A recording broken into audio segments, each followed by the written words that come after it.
Share Bazar దగ్గర ఫ్లెక్సీలు చించడం జరిగింది. ఈరోజు ఎన్డీఏ కూటమి అభ్యర్థి అయిన మన గౌనీలైన నారా చంద్రబాబు నాయుడు గారికి, మన ధర్మవరం ఎమ్మెల్యే గారైన శ్రీ సత్యకుమార్ గారికి, అలానే ధర్మవరం తెలుగుదేశం పార్టీ ఇన్ఛార్జ్ పైటాల శ్రీరామ్ గారికి, జనసేన పార్టీ ఇన్ఛార్జ్ మధుసూదన్ రెడ్డి గారికి శుభాకాంక్షలు తెలుపుతూ ఒక ఫ్లెక్సీలు ఏర్పాటు చేయడం జరిగింది ధర్మవరంలో. దానికి కొందరు దండగులు ఫ్లెక్సీలు చించడం వేయడం జరిగింది. వాళ్ళ కోసమే ఈ పిండ ప్రదానం కార్యక్రమం ఏర్పాటు చేయడం జరిగింది. కూడా ముఖ్యంగా ఏమంటే వాళ్ళు ఎవరు, వాళ్ళ దొంగల నీచుల, కనీసం వాళ్ళ ఒక అబ్బకి పుట్టినారో కూడా తెలియదు. అలాంటి వెధవలు ఇలాంటి ఫ్లెక్సీల కోసము కోయడం జరిగినది. అందుకోసమే వాళ్ళ కోసమే ఈ పిండ ప్రదాన కార్యక్రమం ముఖ్యంగా వాళ్ళ కోసమే చేయడం జరిగింది.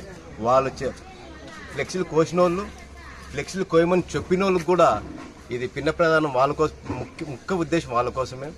వాళ్ళు రాష్ట్రంలో ఒక ఎన్డీఏ కూటమి అధికారంలోకి వచ్చింది. ఇది వాళ్ళకి శుభాకాంక్షలు ఏర్పాటు చేసిన ఫ్లెక్సీని చించడం ఎంతవరకు దుర్మార్గమైన చర్య పాల్పడుతున్నారు.